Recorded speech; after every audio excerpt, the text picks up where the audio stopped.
Panukalang gawing legal ang operasyon ng motorcycle taxi sa bansa. Prioridad din ng Kamara ang pulso dito ng publiko. Alamin sa sentro ng balita ni Ryan Lesiges. Taong 2019 pa nang magpalabas ng special order ang Department of Transportation o DOTR para sa paglikha ng Technical Working Group para pag-aralan ang mga panuntunan sa regulasyon ng motorcycle taxi sa bansa. Pero hanggang ngayon, nasa ilalim pa rin sila ng pilot run. Kaya naman ang motorcycle taxi na si Rodolfo Legaspi, aminadong kabado na baka dumating ang isang araw ay bigla na lang silang ipagbawal sa kalsada. Dati siyang electrician, pero iniwan niya ito dahil mas maganda daw ang kita sa pamamasada. Si Rodolfo tila nabunutan ng tinik matapos ang kautusan ni Pangulong Ferdinand Marcos Jr. na pag-aralan ng gawing legal ang motorcycle taxi na kasalukuyang ginagamit ng mas maraming commuters sa bansa. Kasi magandang rin kasi para makatulong din sa mga commuters Kasi dami na sasakyan, matraffic. Kaya kailangan na talaga, gawin legal na talaga. Nitong nakarang linggo nang maganap ang pagpupulong ng Pangulo kasama ang mga opisyal ng TNVS na Grab at Department of Transportation upang talakayin ang pagpapalawak pa ng mga oportunidad sa bansa. Dito kinilala ng Pangulo ang kontribusyon ng kumpanya sa paglikha ng trabaho sa Pilipinas lalo na sa pagpapababa ng unemployment rate ng bansa. Ang working student naman na si Jean Marie Guevara, oras lagi ang kalaban para mabalanse ang trabaho at ang pag-aaral.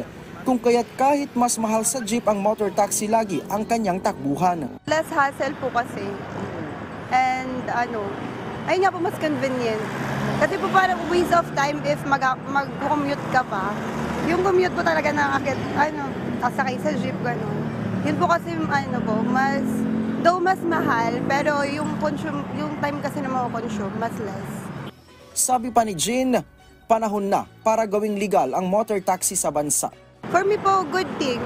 Kasi po, nakaka-help naman talaga siya sa mga Pilipino. Especially nga ngayon na ang hirap talaga mag-commute most of the time. So, para rin makapasok on time and also, for me, good thing siya to legalize it.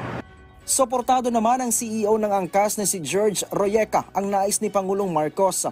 Sabi pa ni Royeca, makakatulong sa araw-araw na paghihirap ng mga commuters ang mas ligtas, dependable at mura na transportasyon.